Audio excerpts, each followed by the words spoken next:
అందుకోసం ఒక మనిషి పూర్తిగా కాలడానికి 5 మాన్ల కట్లయితే కావాలి. పొయ్యిలో ఉండే కట్లు ఎక్కడి నుంచి అంటే చూస్తున్నారు కదా మీకు, శవం కాలిన తర్వాత గంగా నది ఒడ్డున మణికర్ణిక ఘాట్లో 35 సంవత్సరాల నుంచి పనిచేస్తా అంటే చిన్న మాటల ఆయన జన్మ ధన్యం అయిపోయింది ఇప్పుడు ఇక్కడ. ఇప్పుడు ప్రెసెంట్ వచ్చి కేవలం ఒకటే దగ్గర అయితే శవాలను అయితే కాలుస్తున్నారు. కానీ మహాశ్మశానం మాత్రం కేవలం కాశీలోనే ఉంటుంది. దాని పేరు మహాశ్మశాన్ మణికర్ణిక.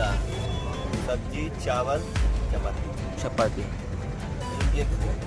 అందుకోస్ ఒక నోట్ అందుకోస్ ఇక్కడ కట్టెల నుంచి కేజీల్లో అమ్మరు, టన్స్లో అమ్మరు, క్వింటాల్స్లో అమ్మరు. ఇక్కడ కట్టెల నుంచి కేవలం మాన్స్లో అమ్ముతారు. ఒక మాన్ వచ్చి పొలవయ్యా एक मान कितना केजी है? 40 किलो एक मन। हाँ, एक मन का 40 किलो है। हाँ, मान వచ్చి 40 కేజీలు.